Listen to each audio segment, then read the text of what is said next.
Eh bien bonjour à tous, très heureux de vous retrouver pour une toute nouvelle vidéo sur la chaîne Chronique 116, j'espère que vous allez tous très bien. Aujourd'hui on se retrouve pour un décryptage de l'actualité Marvel, j'espère que cette vidéo vous plaira, si c'est le cas n'hésitez pas à vous abonner, à lâcher un like ou à mettre un petit commentaire sous la vidéo si elle vous a plu. Sur ce, on est parti avec les premières analyses et théories, c'est parti. Pour les premières rumeurs, on va parler tout simplement de à quoi pourrait ressembler la scène post-générique, la post-crédit de Avengers Doomsday. Donc là, il y a plusieurs scoops, plusieurs rumeurs qui diraient que à travers cette scène post-générique, on verrait le Big Bang, donc tout le passé un peu réécrit des films passés du MCU, peut-être en repassant par Endgame, même si je pense pas qu'il retrace forcément tout ce qui s'est passé dedans, parce que le film est déjà étroitement lié à Endgame, donc en soi, je pense pas que ça soit fait, mais peut-être pour des films où dans lequel Avengers Doomsday a eu un lien un peu plus central. Donc on verra ça au moment venu. Et du coup, on verrait donc aussi un château avec un trône à l'intérieur. Donc ça fait penser aussi un peu à la citadelle à la fin des temps, comme on a pu avoir dans la série Loki, donc l'épisode 6 de la saison 1 et dans la saison 2. Et on y verrait Doom assis. Donc ça fait référence aussi à pas mal de comics où on a du coup God Empereur Doom à la fin qui est assis sur son trône et qui est proclamé roi du multivers, etc. En soi, ça peut coller parce que, en fait, dans Avengers Doomsday, c'est prévu qu'il y ait, on va dire, des voyages un peu transdimensionnels, des voyages dans le temps, etc. On l'a même vu avec les teasers, par exemple, sur Thor et Captain, enfin, sur Steve Rogers, pardon. Donc, en soi, ça pourrait coller par rapport à cette scène post-générique-là. Je pense pas qu'il y en ait qu'une seule. Je pense qu'il y aurait peut-être une scène aussi où ça va teaser Secret Wars, mais voilà, pour l'instant, c'est pas des infos confirmées à 100%, c'est que des rumeurs, même des idées à proprement parler, donc on sait pas forcément si ça va être réalisé. De toute façon, ils ont le temps de le changer d'ici là.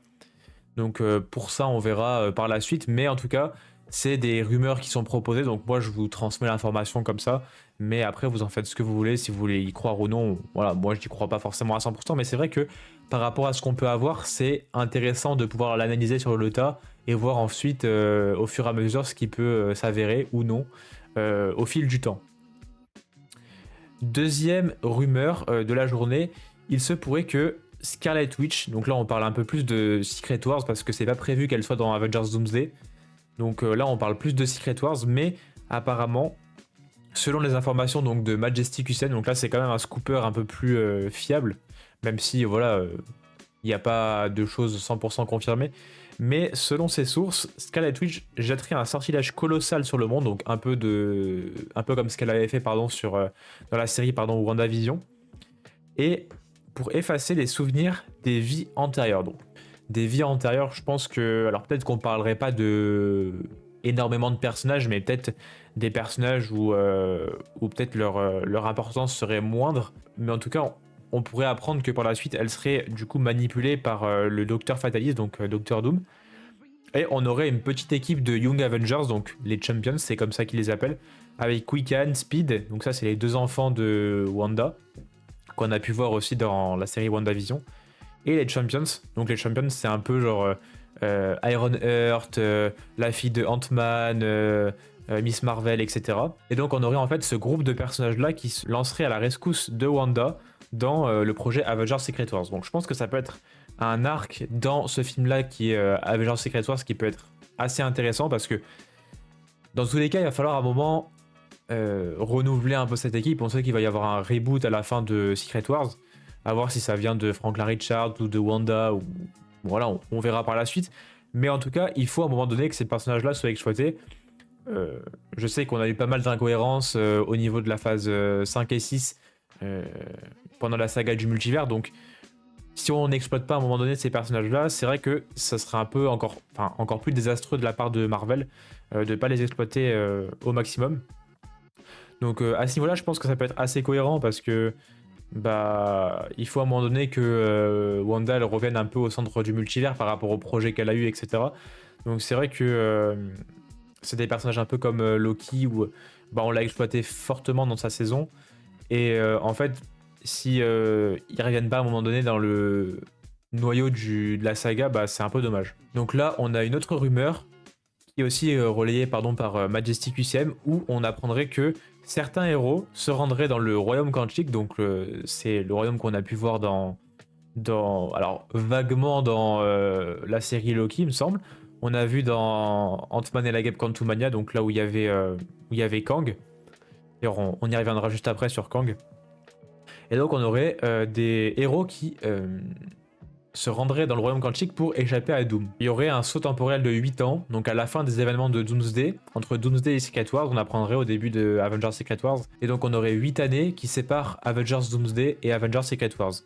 Donc en fait, étant donné que le temps, on l'a pu l'apprendre avec les différents concepts du multivers, mais le temps il fonctionne différemment dans la dimension quantique, dans le royaume quantique, pardon.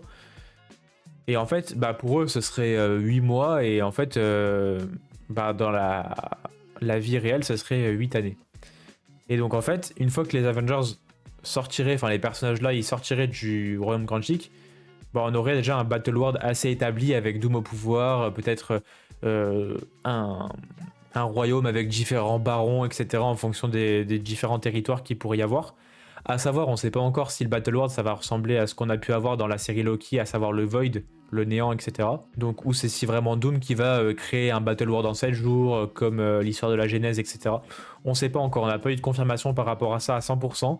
Donc, on reste sur de la spéculation et des rumeurs. On verra par la suite. Donc, je pense que ça pourrait être assez intéressant parce que le royaume quantique, c'est quelque chose qu'on avait pu voir à travers l'histoire de Kang. Mais étant donné que c'est un personnage qui a été écarté suite au procès qu'il y a pu avoir sur Jonathan Majors, etc., son enquête et tout ça, je pense que ça pourrait être bien de réexploiter cette dimension-là parce que justement, il y a quand même pas mal de choses qui sont laissées en suspens et qui a exploité, donc ça pourrait être grave intéressant. Ensuite, on va passer sur des rumeurs, etc., mais c'est pas vraiment de l'actualité Marvel, c'est plus pop culture d'ici. Il se pourrait que Grant Gustin, donc l'acteur qui a joué Flash de la saison 1 à la saison 9-10, il me semble, je sais plus trop, j'ai pas tout regardé. Mais il semblerait que, d'après certains leaks, certaines rumeurs, il pourrait revenir pour jouer Barry Allen, Flash, dans l'univers de James Gunn. Alors, ça a été démenti par l'acteur lui-même, mais on sait très bien que dans l'univers cinématographique des super-héros, ça veut tout et rien dire. On sait très bien que, par exemple, Andrew Garfield, lors du tournage, de la production et de la promotion de Spider-Man No Way Home, il a démenti à plusieurs reprises, même sur des plateaux télé, qu'il ne serait pas dans le projet. Et au final, à la surprise générale, on l'a vu dans le projet au même titre que Tobey Maguire, mais là c'est un autre sujet. Donc il se pourrait qu'il soit de retour pour le DCU de James Gunn.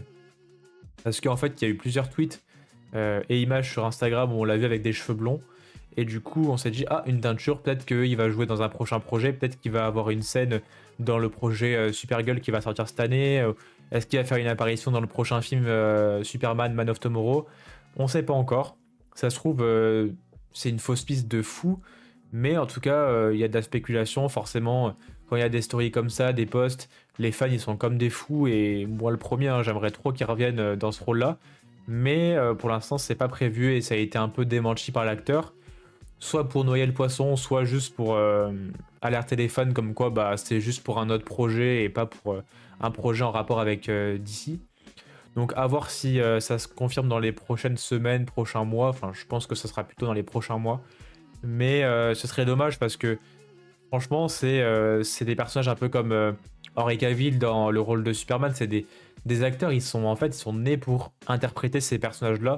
Donc c'est vraiment dommage, tu vois, c'est comme si on avait un autre personnage qui serait recast pour Arrow, alors que Stéphane Hamel il joue Arrow extrêmement bien. Même si là ça ferait vraiment trop CW avec Grant Gustin et Stéphane Hamel, mais on sait jamais. On peut toujours rêver comme on dit. Donc voilà, c'est un peu les actus qu'il y avait aujourd'hui, un peu à analyser, à voir avec vous. J'espère que la vidéo vous aura plu. Si c'est le cas, n'hésitez pas à la liker comme d'habitude. On essaie d'atteindre les 100 abonnés d'ici le premier trailer de Doomsday qui devrait arriver aux alentours du Super Bowl. N'hésitez pas à partager la vidéo si elle vous a plu également. On se retrouve très bientôt pour de prochaines vidéos. C'était Théo de la chaîne Chronique 116. Portez-vous bien. Ciao ciao. Peace.